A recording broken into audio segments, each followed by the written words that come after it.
Hello guys, at ispy natin ang inyong person guys. Okay, today is ispy natin ang inyong person sa kasalukuyan ninyong person, okay, yung connection ninyo.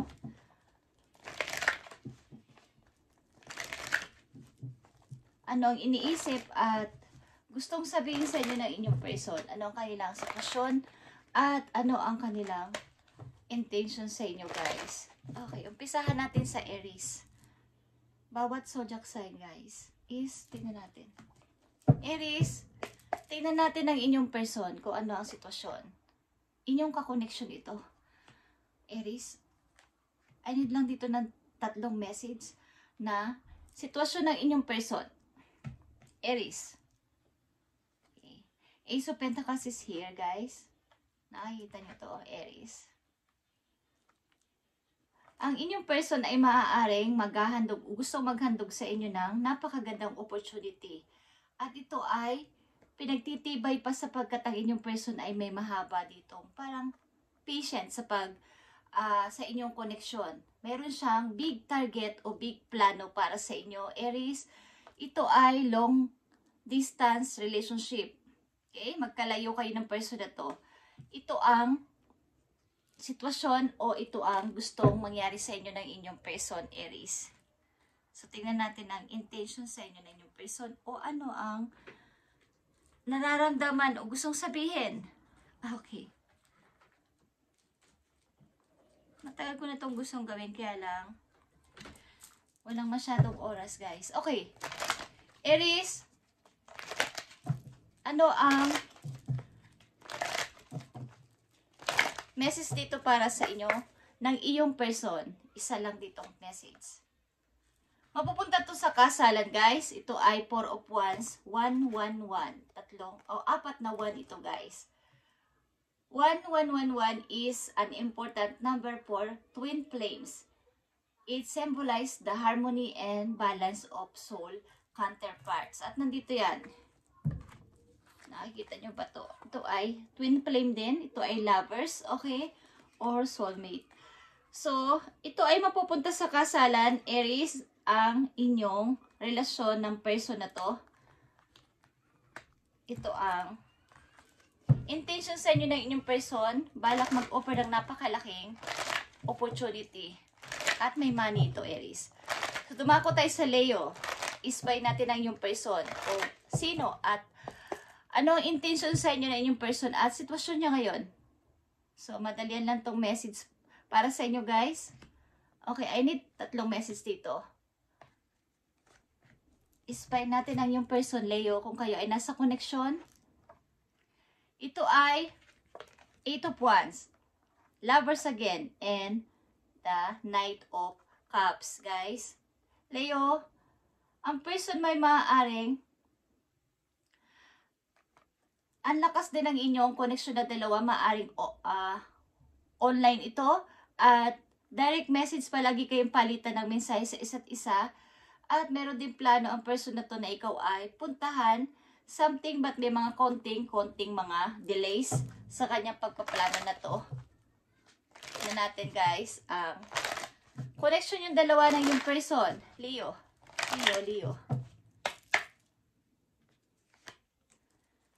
Ito ay magkabilang mundo din sapagkat ito ay may globe dito sa dalawang taong nasa pagitan nila ang globe. Okay? The divine help you recognize signs and miracles. Ito ay something na may mga delays lang sa inyong pagkikita maybe but kayo ay active sa pagme-message sa isa't isa o lagi nagme-message sa isa't isa. Okay? Palitan ng message mabilisan. Pag sulat ng isa, masasagot agad. Okay. Ito ay online, maybe, at kayo ay magkalayo din. At tumako tayo sa Sagittarius, ispy natin ang yung person. Ang person na kakoneksyon nyo ay iniisip ninyo. I need ng 3 messages dito para sa inyo, Sagittarius. Ispy natin ang yung person. 10 of Cups, King of Wands, and the Knight of Cups. Okay. Kayo ay may happy family. Happy family to o kayo ay may asawa o nagkaasawa but sad to say, maaari kayo ay hiwalay na ng iyong asawa o ng iyong kinakasama at iniisip niya sa back ng kanyang mind ang sitwasyon ninyong dalawa na kung kayo magkasama ay talagang masaya kayo. But, sad to say, kayo ay magkahiwalay at tinitingnan ka ng tao ito sa malayo at balak niya rin o plano niya na mag-sorry sa'yo, something na ikaw ay puntahan din, kaya lang ay hindi rin magawa-gawa. Okay, Sagittarius, tingnan natin ang meron kayong masayang family dati. Okay, tingnan natin ang message dito. Sagittarius sa inyong connection. Okay guys, ito ay commitment na masasabi talagang kayo ay kasal o may connection talaga sa isa't isa. Commitment is an important factor to achieve a successful relationship. Okay. Mukhang ito ay, kung hindi pa kayo nagsasama, but nakikita ko dito kayo ay isang masayang pamilya. But sad to say is mayroong nagkahiwalay dito at maaring isa sa inyo ay mayroon ng partner o iniisip ng tao na to na may partner na kaya si Sagittarius. At plano niya, minsan plano niya mag-message, plano niyang puntahan ka, but nauudot-udot o hindi nagkakatotoo. Okay. So, dumako tayo sa water sign. Unahin natin ang Scorpio, guys. Scorpio, ispy natin ang yung person. Kakoneksyon nyo to sa kasalukuyan, guys. Okay? Scorpio, i-spy natin ang yung person.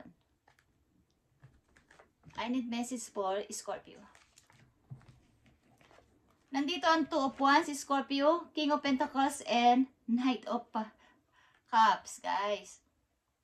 Meron ditong pamimili, guys, at ito din ay, ang kakoneksyon nyo ay nasa malayong lugar, maybe, at pamimili ito sapagkat maaaring nasa isip ng isa sa inyo ang magandang buhay. Okay, Scorpio, o iniisip mo na piliin ang tao ito sapagkat, dito ka magkakaroon ng magandang kapalaran o magandang opportunity sa lugar na to. Lugar na yon. Something ito ay travel din na mangyayari. At pupunta o may pupunta sa yung person galing sa malayo, Scorpio. Okay. Para to sa Scorpio, sa kanyang kakoneksyon. Rejoice. Okay? Embrace your loving connection and rejoice. Ito ay pag-ibig ng dalawang person talaga na may pagkakaunawaan sa isa't isa at ito ay masaya na pag-ibigan at mapupunta to maybe sa mapagkikita. Okay, something. Magmi-meet kayong dalawa. Sapagkat ito ay may pamimilian din. May pagpipiling na ganap o may pinamilian. At ito ay something travel.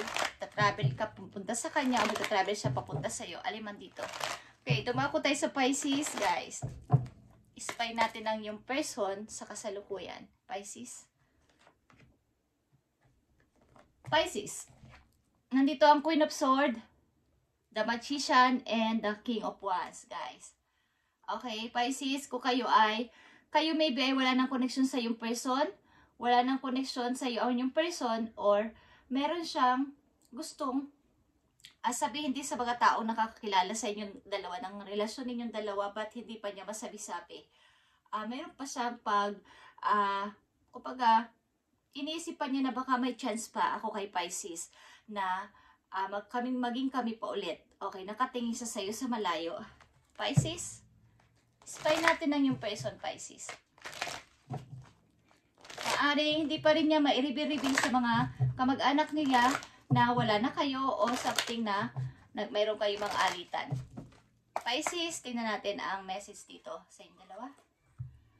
Andito ang universe, Pisces. The universe is guiding you to the special person. Allow everything to take natural course.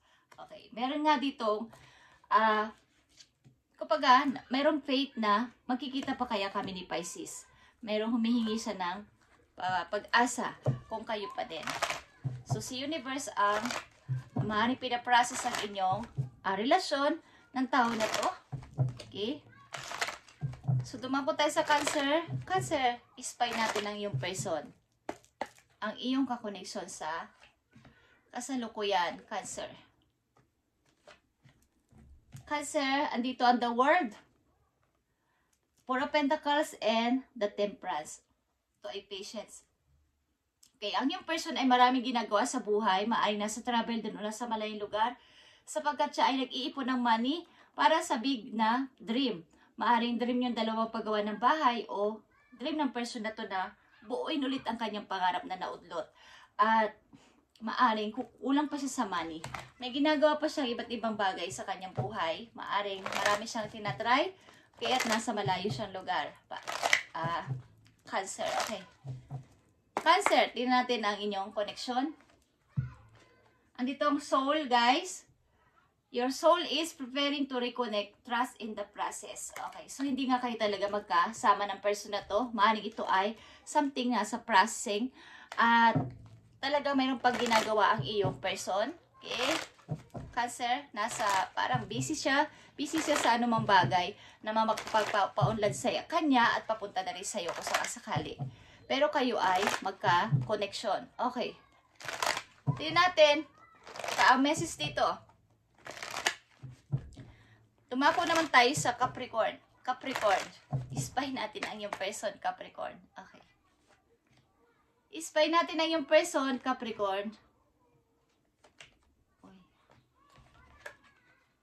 Four of Pentacles, Seven of Wands, and the Seven of Cups. Okay. Ang iyong person maari ay maraming tumutulig sa kanya. Maraming nagagalit sa kanya. Marami rin siyang, kumbaga defensive siya sa sarili niya at meron siyang pinangangalagaan sa sarili niya. Maaring ang yung person din ay maraming pinagpipilian. Okay? Maraming mga dumarating na chance sa kanyang buhay. At maaring bukod sa'yo, Capricorn, ang yung person ay marami pang nagugustuhan. O hindi man nagugustuhan, but maraming offer o maraming nagkakagusto sa kanya. At kaya marami ding nagagalit maybe sa yung person, Capricorn. Okay? Tingnan natin ang message dito sa inyong connection. Clarity. Okay? Take time to think about your situation to gain clarity. Maaring wala nga kayo talagang maayos sa pag-uusap ng person na to, Capricorn, kaya kailangan dito ay may maunawaan ka about sa inyong connection at na malaman mo ang katotohanan. Okay. So, dumako tayo sa Taurus. Taurus, ispay natin ang yung person. Ano ang mga iniisip niya, sitwasyon niya, at mga intention para sa'yo. Okay, Taurus, tingnan natin ang inyong person. Taurus, andito ang Four of Pentacles, Seven of Cups, and the Four of Swords. Okay. Taurus, andito ang yung person sa pagiging isang parang yung wala siyang energy to ikaw ay kausapin or may pinagdadaanan ng yung person sapagkat maraming mistake na nangyari sa buhay niya. Maari sa kanya mga pinagdadaanan, maari din siyang kulang sa pera or maaring marami siyang mga marami siyang sa kanyang mga pinagdaanan na sitwasyon o relasyon din ay marami siyang nadanas na mga pagkakamali o kapikuan. Okay, Taurus, connection nyo ng yung person, Taurus. Connection nyo na yung person. Yeah, speaking of connection, ito ay connection. Your connection is internal and unbreakable. Okay, kahit may mga maliman o mga hindi man natutugunan ng yung partner, like I said, sapagkat ang yung partner ay maaaring still healing, sapagkat kung meron man siyang mga pinagdaanan na relasyon sa nakaraan is maaaring nagkaroon siya ng pagkakamali. At maaaring sa ngayon ninyong pagsasama o sa inyo ding nangyari sa inyong buhay, maaaring meron din kayong hiwalayan. Kaya lang ay ito ay unbreakable and eternal na masasabi. Mayroong chance pa na masasabi dito sa inyong relasyon, Taurus. Okay. So, dumako tayo sa Virgo. Okay, Virgo. Ispay natin ang yung person, Virgo. Para to sa mga Virgo, ispay natin ang yung person.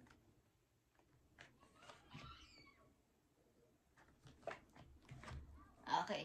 Virgo, Four of Wands is here, King of Pentacles, and the Five of Wands. Okay. Ang yung person ay maaaring nagiging matagumpay o matagumpay sa kaperahan o sa kanya trabaho, kaya lang ay merong may mga rival sa paligid, lalo na sa kanyang paligid sa involved sa mga tao sa buhay niya. Maaring marami ang nagagalit o naiinggit sa kanya, okay, but dito is maaaring mayroong celebration na magaganap. At nagbabalak ang ilan sa inyo na magpakasal. Okay? Virgo, nakakaisip na magpakasal. At maaring stable naman sa money o sa trabaho ang iyong person. Virgo, tingnan natin ang message dito sa inyong connection. Moment is here, Virgo. Take a special moment that both you much joy with your partner. Okay. Yung inyong bonding at ang inyong moment na dalawa ay paminsan-minsan ay inyo ulit na sariwain o i-remind o parang sariwain o alalahan ulit o gawin nyo ulit. Okay? Maaring ang yung person ay busy sa work at maaaring maraming mga tao din ang nagagalit sa kanya o maraming rival ang yung person sa work o sa mga member ng kanyang family. Okay, dumako tayo sa Aquarius, guys. Aquarius. Tingnan natin.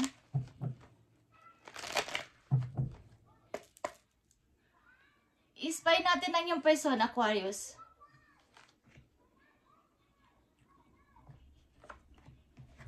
Okay. Nandito ang 8 of Swords, the Empress, and the 8 of Cups.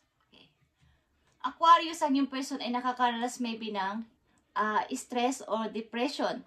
Okay, sapagkat siya ay maaaring, kung kayo ay nag-iisang pamilya, maaaring ang person na to ay mag-isang itinataguyod ang inyong mga anak. Someone dito is living sa sitwasyon, maaaring kayo ay naghiwalay ng person na to at may iba ng mga pinagkakaabalan sa buhay. But ang yung person ay matyagang inaalagaan o inaayos ang inyong kapag may kasama niya ang inyong mga anak is inaalagaan niya ng mga mabuti at matyaga niya tong binabantayan o inaalagaan. Maaring okay naman siya sa pamumuhay. Okay, Aquarius. Tingnan natin ang inyong connection ng inyong person.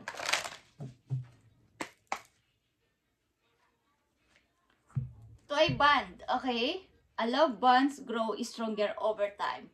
Maaaring ito ay malakas ang inyong connection about sa, dahil nga kayo ay dati mag-asawa maybe at someone lang dito ay umalis. Sa connection ninyo is, ang bonding ninyo ay hindi naman to basta-basta mabubura. Lalo na po kayo ay may mga anak. Okay, Aquarius? Libra, tingnan natin ang inyong person. Libra. Para sa mga Libra, ang susunod na message, spy natin ang inyong person. Libra. Spy natin ang yung person. Judgment is here. 3 of Pentacles and 6 of Cups. Yeah, guys. Kayo ay maaaring kasal, but sad to say is hiwalay na, Libra, ng yung minamahal at ang isa sa inyo ay maaaring yung person na nag-i-start na bagong trabaho sa ibang lugar but namimiss ka ng yung person at ang talagang kanyang hiling, sana makita kanya ulit at kahit naman lang friend or ano is, magkasama pa rin kayo hanggang pagtanda. Okay, Libra. Maaaring kayo ay nagtapos ng relasyon bilang mag-asawa at ang yung person ay nag-i-start sa ibang lugar ng bagong trabaho at isisimulan ulit. Dahil may kulang din siya sa money, okay? Libra, tingnan natin ang koneksyon ninyong dalawa. Anito ang rejoice, okay? Impress your loving connection and rejoice. Maaring hindi magtatagal o sa susunod in the near future, magkikita pa rin kayo ng taon to sapagkat kayo ay soulmate ng tao na to, Libra. Bagamat kayo ay hindi naging maayos ang pagsasama, is maaring ito ay isang pamilya na ihingi nyo ng second chance sa heaven na muli magkita. Okay. At magsama. Gemini, spy natin ang yung person. Para to sa mga Gemini ang last message na to. I-spy natin ang yung person, ano na ang inyong, kung ano ang naiisip niya sa'yo, anong sitwasyon niya at ang kanyang intention sa'yo. Okay, 5 of Pentacles is here, 6 of Wands, and the 9 of Cups. Okay, Gemini, maaring may kahirapan o naghihirap ang yung person sa money o walang mahinga ng tulong o favor. At ang tao na to ay maaaring nasa kanya ang mga anak ninyo, Gemini, o maaaring may kasama itong anak sa buhay at nahihirapan siya, galing ito sa isang mahirap na sitwasyon sa pamilya. Maaaring dala niya ang mga anak niya, Gemini, okay nang yung person. At pinipilit niyang ibigay ang mga kagustuhan o magagawa niya ang lahat para sa kanya mga anak. Maaaring, kung ito'y asawa mo, is kayo ay nagkaroon ng hiwalayan at pinipilit niyang punan ang mga pagkukulang na ito. Binibigay niya ang lahat-lahat. Nandyan lang ang mga anak ninyo sa tabi niya ay okay na siya at masaya. Gemini, tignan natin ang inyong connection ng yung person. Okay, ito ay union, guys. Union. The union of divine soul counterparts is a miraculous event that begins when you least expect it. Okay. Kapag ito ay in-expecting nyo na kayo ay magkikita balang araw, Gemini ng yung person, bagamat hiwalay na kayo is, mangyayari ito, magkita kayo ulit. Ito ay union. Okay. Magkikita ulit kayo nito sapagkat kayo ay happy family maybe. Nagkaroon lang dito ng maaring hindi maayos sa pagsasama. But, andito pa din yung inyong connection sa isa't isa. Okay. Sa mga nabanggit ko, lahat ng sign dito, about sa inyong person is, good luck sa inyo lahat, guys. At, sana intindihin nyo ang inyong person kung ano pinagdadaanan sa buhay, kung ano man ang kanilang, hindi nasasabi sa inyo, but, nararamdaman nila, ito sa kailang buhay, hindi man masabi-sabi sa inyo sapagkat nga kung kayo magkasintahan pa lang at ayaw nilang magka-problema kayo sa kanilang problema din is unawain nyo ang kanilang damdamin, guys. Okay? So, tingnan natin ang message para sa inyong lahat dito. Sa 12 sign na binanggit ko, tingnan natin. Okay. Andito ang spaceship, guys, at ito ay 43. Don't be afraid to sing. Para sa inyong lahat ng sign na binanggit ko dito is, huwag kayong matakot na sabihin ang inyong mga gustong sabihin sa inyong partner. At, kumbaga, kahit maliliit lang ang circle of friend ninyo ay, panatilihin ninyo na kayo ay nagbabanding. Kung kayo ay bihira lang magkita-kita o bihira nyo lang makita ang inyong karelasyon, pilitin nyo kayo ay lagi nag-uusap at umiwas kayo sa mga, kumbaga, sa mga negative na nakakaabala sa inyong relasyon. At huwag kayong matatakot na sabihin o maging honest kayo sa inyong partner. Okay. Tingnan natin ang message para sa inyong lahat, guys. Message para sa inyong lahat dito sa binanggit kong sign. Thank you, Spirit. Okay, message para sa inyong lahat. You need to ignore what everyone else is doing and achieving. Your life is about breaking your own limits and outgrowing yourself to live best your life. You are not in the competition with anyone else. Plan to do out to your past, not others people. Okay. Hindi kayo nasa competition para ihalin tulad o i-compare nyo ang sarili nyo sa iba na bakit si ganito ay ganyan, bakit ako ay ganito lang. So, kayo ay nasa kung ano yung inyong kakayanan sa ngayon at ano ang inyong kayang gawin pa ay doon lang kayo mag-focus at huwag nyong i-compare ang sarili nyo sa ibang tao, sa mga kaibigan nyo, at wala ka sa competition with anyone else. Okay? Plan out to your past, not other people. Para yan sa lahat, guys, is kung ano at ano kayo ngayon, kung nasa man kayong lugar, sino ang kasama ninyo ay doon lang kayo mag-focus ng mag-focus. Wala nang iba pa. Wala nang lingon-lingon pa. Okay.